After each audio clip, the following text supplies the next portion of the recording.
Hey everybody, it's Just My Opinion Bob, and it's February 14th, 2025, so happy Valentine's Day. I'm going to cover a few things today. Have a little patience with me. First thing I'm going to talk about is tools. There's certain tools that are very helpful for me with guitar, and maybe they'll be helpful for you too. Everybody has their own favorite tools, but let me show you mine. Let me get how did I do it? Here it is. This is a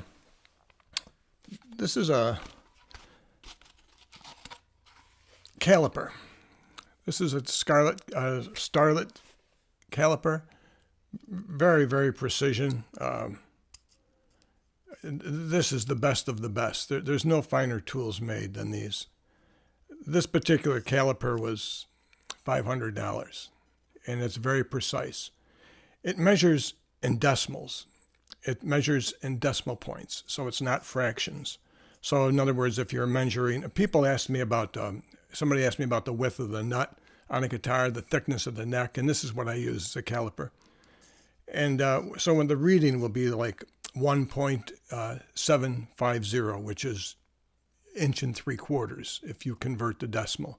0.625 is 5/8, And if I was sending you to space and building a spacecraft, or I was building you some piece of medical equipment, this is exactly the piece I would use. It requires accurate precision, and it's a nice tool. But it's $500, and that's what I pay for guitars. So with that said, you can get this caliper right here, which is a functional caliper. It's plastic, but it does the trick. We're just measuring a guitar. It's not rocket science. So this works fine for me. And these are less than $2 in a dollar store or any of those shops that you find them in. Matter of fact, you probably get them on Temu or something for $1 something. But it's very handy. It's a caliper, and it also has a depth gauge. That's what this little pin is. Some people wonder what that thing is that's just holding it together or something. No, this is to measure depth. When you stick it in something and you put it on in a hole or whatever you're trying to measure, then you'll just read your findings up here. But it's also a depth gauge. This is in fractions. So it'll come out 1 3/4. You'll have to know if somebody wanted a decimal that it's 1.750, et cetera, et cetera. So if you're not good at this point with the math and conversions and fractions and decimals, or using one of these, you can just do it the old-fashioned way. Somebody says, why does that not? Well, take your 2 fingers like this, then move them away and just say, oh, it's that big right there. And that's all you got to do. So that's my advice on getting a caliper. And these are very handy. These are very handy for measuring the width of the nut. You measure the width of the neck, width of the nut.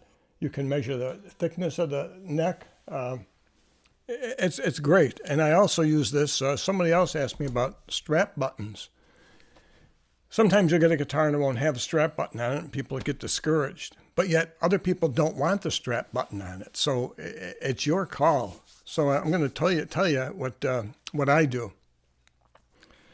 For a strap button, first of all, if you're going to put it where the neck is, what you don't want to do is put it on this joint. You see can you see the scarf joint where the 2 pieces of wood come?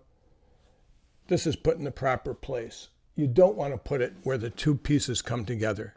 And structurally, you'll weaken it, and it's not a good idea. You want to put it below that. And then, of course, anywhere in this area, just keep it enough room on each side, kind of center it. And that's as far as the position goes. That's where you want it. Now, what I use is painter's tape. I use painter's tape. It's a 3M product. You put painter's tape, you mark your location, get it all set, put the painter's tape over this, and then you do your drill. And painter's tape will not let the finish crack or whatever. This is a satin finish, but with a gloss finish, same thing. It will not let it crack. You can put 1 layer on, 2 layers, whatever you want to do with the painter's tape. But that's what I use. It will leave no residue. It comes off very easy. It's not like putting electrical tape or something like that on there, or duct tape. So that's a great tape to use. It's a 3M product, and it's painter's tape. That's all it is. It's kind of like a high-end masking tape, so to speak. So with that said, if you've never put a strap button on before, in that position I just showed you, what you would do is you would take here's your strap button, and I've got it assembled here. I've got the button on, the washer on, and the screw on. And what you would do is put this in your caliper like this and close it. And then you pull it out, and now you have a measurement. And that's how thick the screw is, okay? So then you got to find yourself a drill to drill a pilot hole, because you don't want to just try and screw that thing in. Drill a pilot hole first. So you take your drill and you make sure that your drill is not bigger than the space you allowed for the caliper. So your drill has to fit in here evenly, and it doesn't. So these drills would be too big. You would need a smaller drill. You always want a smaller drill than the screw that you're putting in. And this way, you won't have this open hole and the screw is not holding. It'll come out as soon as you put a strap on or put any pressure on it. So always put a drill slightly smaller than what the screw is, okay? That's that tip for that. And on that note, when you're putting this bottom button on, again, everybody will have their own way of doing it, but I'll show you what I do. I find out how deep the guitar is. So in this case, this guitar is 4.5 inches. I'm sorry, this guitar is 4 3/4 inches deep. So I take that and I divide it by 2, which would give me 2 5/8, 2 3/8. That would be 2 3/8. And I would subtract 1/8, so I would go down 2 1/4. From the top, I would go down 2 1/4. And that's exactly where this is. And the same thing, you would put a piece of duct tape on, and then you mark your location, and it's always on the split. I like to put it on the split here. That's my center. And you go from there.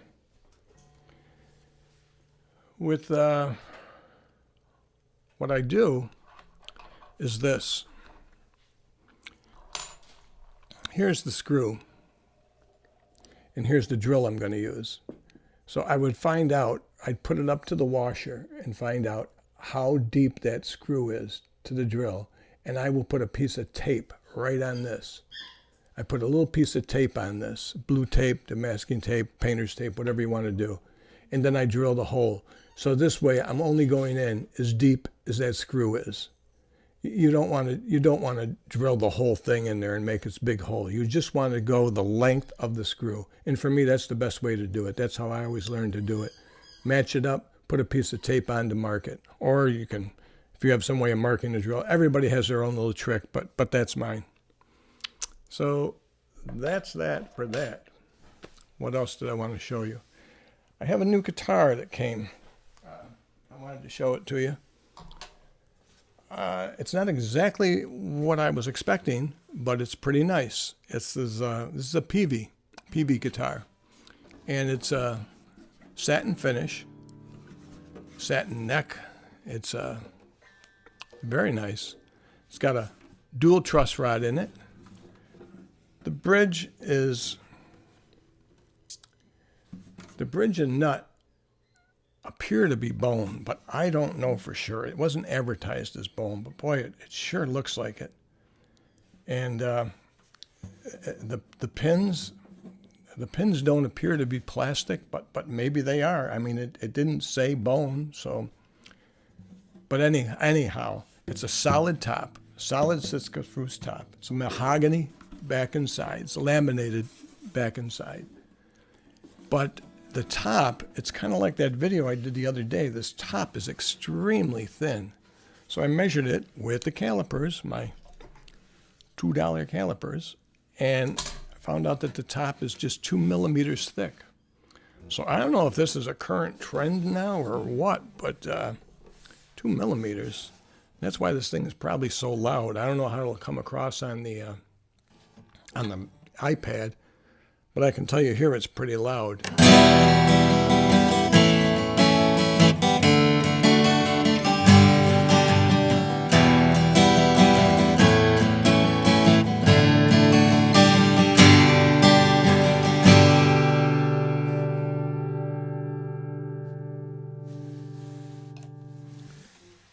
This line of guitars, this is a DW-2. The DW-2 is the solid top. The DW-1 would just be a laminated top. And of course, this is my favorite finish, this light satin. It makes it really sing, and that light top really makes it sing. Great guitar. I picked this up on Musician's Friend. And for those of you that shop at Musician's Friend, you'll know they always have the stupid deal of the day. It changes at 8 o'clock in the morning Eastern Standard Time. But overnight, if they should sell out or whatever they're doing for their stupid deal of the day, they substitute something else. So you can sometimes catch it early in the morning before they change over. And this was one of those items. This is the Peavey solid Sitka spruce top guitar, mahogany back and sides, brand new, not a second or anything. And they had them for $99. So Bob can't say no to that. So I got that. And yeah, it's very, very nice. It had one issue with it, and that's the other thing I'm going to show you. It had the, I don't know, what do you call them, can opener or hand opener frets. The frets were extremely sharp on the bottom here. They were sharp where if I would have went like this, I'm going to cut my hand open. And it don't take much for me to cut my hand open, but yeah, it would have been a bloody mess. So, again, there's tools they sell to do all that, and you can get a special thing and blah, blah, blah, blah, blah. A lot of luthiers have it, and that's great. And maybe if it was some other issue or if it was really complicated, I would have done that. But to tell you the truth, it was pretty bad. So I don't know. But anyhow, this is what I use. This is another 3M product, and it's a 150 sandpaper. And it's close, this 3M product is close to, when you get the purple one, it's close to like an emery cloth, which is great for metal. And all I do is I just use a piece the size of this. This is it. This is how big it is. I use my finger for the backing, and all I did was go over each little fret like that. Very, very easy. It took me less than, I don't think I spent more than 2 minutes doing it. It was very easy. This doesn't affect the binding on the side or anything. And it come out extremely smooth, like this. Look at it, and there's nothing. And they were out there. They were sharp. It wasn't so much, I don't think it was so much of a humidity issue. I think it was just the way they were cut in sharp ends. So maybe that's why it was an easy fix. I don't know. But they were hanging out there like ugly set of fingernails or toenails or something. But it's all set now. And yeah, it sounds good and it plays good. But this thin top, I think that's why it's so loud.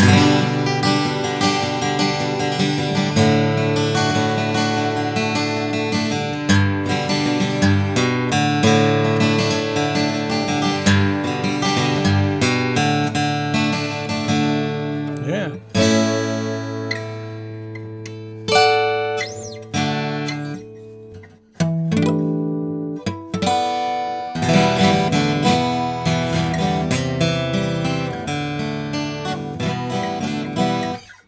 Sweet.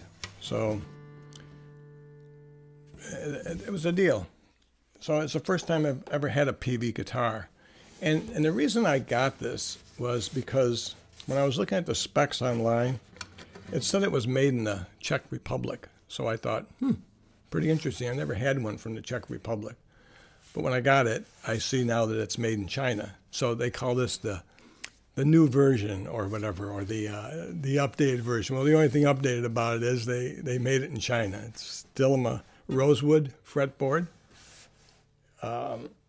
rosewood bridge, sealed tuners. Got sealed tuners on the back. It's got a wooden cover for the truss rod, and it's great. I mean, $99. What are you gonna? You can't even go buy one of those knockoffs over there in China for that. So, and that is from China, so that's pretty good.